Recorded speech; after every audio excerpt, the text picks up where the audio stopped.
Ah ulan ah şu kanji alfabesi. Yaktın yitirdin bizi ya. 2500 tane karakter var yaklaşık olarak ve bizim Japonca sınavını geçebilmemiz için de yaklaşık yarısını ezbere bilmemiz gerekiyor. Yazamasak da en azından gördüğümüzde tanıyabilmemiz gerekiyor. Ve sizlere bu bölümde de bu kanjileri daha kolay akılda tutabilmemiz için 4 yol önereceğim. Hadi bakalım başlayalım.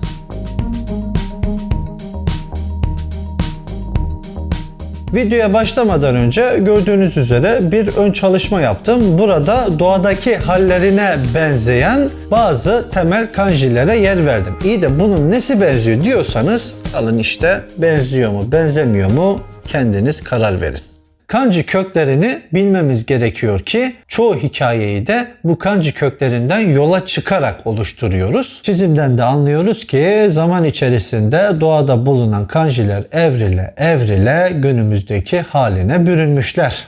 Birincisi kanjileri doğadaki şekillerine benzetmek. İkinci yol ise kanjiler hakkında hikayeler uydurmak. Elbette hikayeleştirirken her zaman mantıklı olmamıza gerek yok. Bazen işleri rayından çıkarıp saçma hikayeler de uydurabiliriz. Ve çok ilginç bir şey var. Saçma hikayeler de akılda kalıyor. Size 2 cümle vereceğim. Videonun sonunda bunların yarısını söyleyip geri kalan yarısını sizlerin tamamlamasını isteyeceğim. Birinci örneğim şu.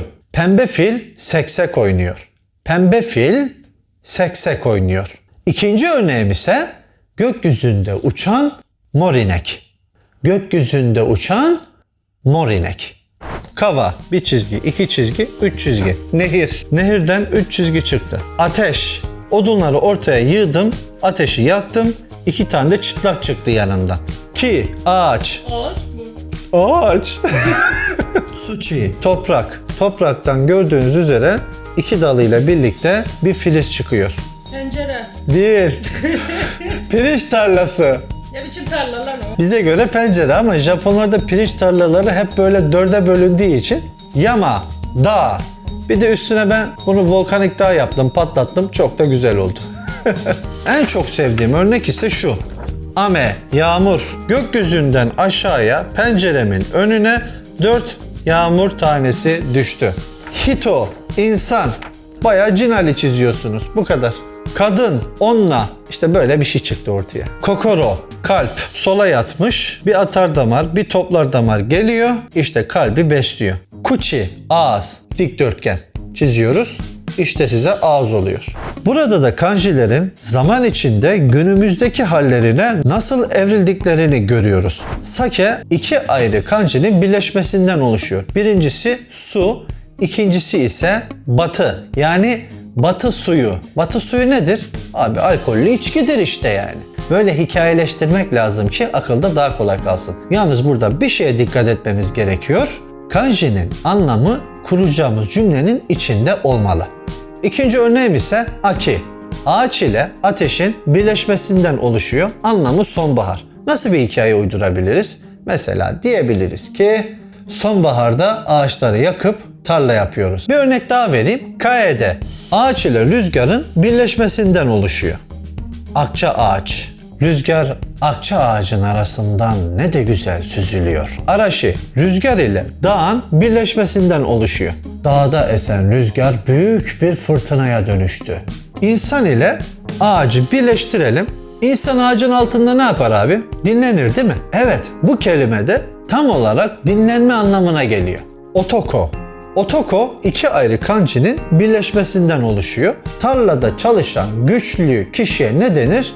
Erkek. Aslında kanjilerin ataerkil bir toplumun kalıntıları olduğunu rahatlıkla söyleyebiliriz. Suki. Suki 2 ayrı kanjinin birleşmesinden oluşuyor. Bu taraftaki kadın, bu taraftaki ise çocuk.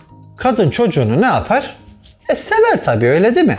Bu arada çok önemli bir not. Japonca'da fırça darbelerinin sırasının bile bir önemi var. İyi de yani sonuçta öyle de yapsan böyle de yapsan aynı kanjiyi çizeceksin ama işte orası öyle değil. Sonuç aynı bile olsa farklı yollardan gidilmeye çalışıldığında Yani çok uzağa gitmemize gerek yok. Kendimize bir bakalım. Hani farklı bir şey yapmaya çalıştığımızda ne oluyor? Hemen başkalarının gözüne batıyoruz, ötekileştiriliyoruz, yabancılaştırılıyoruz, duruyoruz. Öyle değil mi? Aynı şekilde Japonca'da da kanjileri belli bir sıraya göre çizme zorunluluğu var. Yani uzun lafın kısası, herhangi bir kanjiyi, bir karakteri farklı bir şekilde çizecek olursanız aynı sonuca götürecek olsa bile yadırganabilirsiniz. Ve elbette kanjileri öğrenmeye çalışırken hayal gücünü kullanarak çeşitli hikayeler uyduran Japonların aynı şeyi animelere de yansıtmalarını bekleyebiliriz, öyle değil mi? Animelere bakacak olursak çok geniş yelpazede bir konu var. O kadar geniş hayal güçleri var ki akla hayale gelmedik her şeyi konu olarak animelerde kullanabiliyorlar. İşte o yüzden hep derim ki arada sırada anime izleyin, ufkunuz genişlesin. Bazı kanjiler aynı Arapçadaki başta ortada sonda değişen karakterler gibi ufak değişimlere uğruyor ama korkmanıza gerek yok. Ben bunların çok fazla değişime uğradığını görmedim. Genelde tek farklı biçime bürünüyor bunlar. Eğer birden fazla şekle bürünüyorsa aşağıya yorumlara yazın. Ben de yeni bir şey öğrenmiş olayım.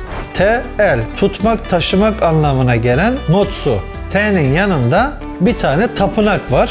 Tapınağı elinde tutan kişi. Yubi, parmak. Maneku, davet etmek. Artık buna nasıl hikaye uydurursunuz bilemem ama. Kokoro, kalbin ortasından bir çizik atıyoruz. İki anlamı var. İhtiyaç, kesinlikle. Benim sana kesinlikle ihtiyacım var anlamında bir hikaye uydurabiliriz. Aynı Kokoro'nun içinde geçen ai sevgi, koi aşk ve de sei kişinin doğası anlamına gelen başka kanjilerde görüyoruz burada. Mizu ya da sui diye okunan ve su anlamına gelen kanji, bununla umi deniz, naku ağlamak ve de sake içki gibi kelimelerin çıktığını görüyoruz. Ateş anlamına gelen hi dönüşerek iki tane ateşi üst üste yazarsanız hono yani alev anlamına geliyor. Ateşin üstüne 3 tane küçüktür işareti koyduğumuzda ise vazavai yani felaket anlamına geliyor. 3 ateş. Daha çok filmin geri sarma şeyine benziyor. Tarlanın altına 2 çizik, onun altına da ateş yapıyoruz ve tarlayı yaktık, kül ettik, simsiyah oldu. Evet, bu kanjinin anlamı da siyah. Şimdi şuraya bir bakalım. Üstte 3 tane ağaç. Bir ağacın ne olduğu belli. 2 ağaç koruluk, 3 ağaç ise orman anlamına geliyor. Aynı şekilde altta bir güneş, 2 güneş daha parlak, 3 güneş en parlak. O kadar parlak, berrak ki kristal gibi arkası gözüküyor. Cam gibi yani. Ve burada da Dedikodu mu ne yok? iyi bildin. Ya Japonlar da böyle diyorsa benim dahi yapacak bir şeyim yok kardeşim. Bir kadın, 2 kadın, 3 kadın. 3 kadın bir araya gelse ne yapar? Der. Kadınlar alınmayın. Japonlar da böyle diyorsa artık yapacak bir şey yok. Resimli kanji kartları da kanjileri ezberlemek için bir güzel yöntem daha. Kanjinin bir tarafına resmini, diğer tarafına da yazılışı, okunuşu, anlamını içeren bir kartla çalışmak daha akılda kalıcı olacaktır. Bir başka yöntem daha önerim, yazarak çalışın. Yazarken bir yandan da sesli olarak okuyun. Çünkü bir insan yazdığının en fazla %40'ını hatırlayabilirken söyleyerek yazarsa bu oran %60'a, bir başkasına anlatırsa da bu oran %80'lere kadar çıkabiliyor ki bu çok ciddi bir rakam. Ki ben de şu an tam olarak böyle yapıyorum. Evet, toparlayacak olursak 4 yolumuz vardı kanjileri ezberlemek için. Neydi bunlar? Birincisi görselleştirmek, gerçek dünyadaki hallerine benzetmek. İkincisi hikayeleştirmek. Bu hikayelerin mantıklı olmasına da gerek yok demiştik. Evet, hadi hatırlayalım o 2 egzantrik cümleyi. Birincisi neydi? Pembe fil seksek oynuyor. İkincisini de hatırlayalım. Gökyüzünde uçan, evet, mor inek. Mantıklı hikayeler olduğu kadar saçma hikayeler de acayip bir şekilde beynimizde yer ediyor. Unutması zor oluyor. Önereceğim 3. yöntem ise yazarak çalışmak ve 4. son yöntem ise bunu sanki yarın bir sunumda anlatacakmışsınız gibi birinin karşısına geçip anlatmak. İşte böyle 4 yöntemi birleştirerek anlatırsanız kanjilerin ezberlenmesi birazcık daha kolaylaşmış olacak. Hiç olmazsa yarım saatimizi bu işe vermemiz gerekiyor ki aklımızda daha uzun süre kalsın. O hafta içerisinde öğrendiğimiz bütün kanjileri hafta sonunda bir kere tekrar edip ay sonunda da o ana kadar öğrendiğimiz bütün kanjileri bir kere daha tekrar ettiğimizde kalıcılığımız çok üst düzeylere ulaşacaktır. İşte bu bölümde sizlere kanjileri akılda tutabilmek için 4 yöntem önerdim. Bu yöntemleri ayrı ayrı olarak da hepsini bir araya getirip kaynaştırarak da kullanabilirsiniz. Umarım faydalı olmuştur. Aklıma gelmeyen başka yöntemler de muhakkak vardır. Siz de onları aşağıda yorumlarda belirtin. Bir sonraki bölümde görüşmek üzere. Esen kalın.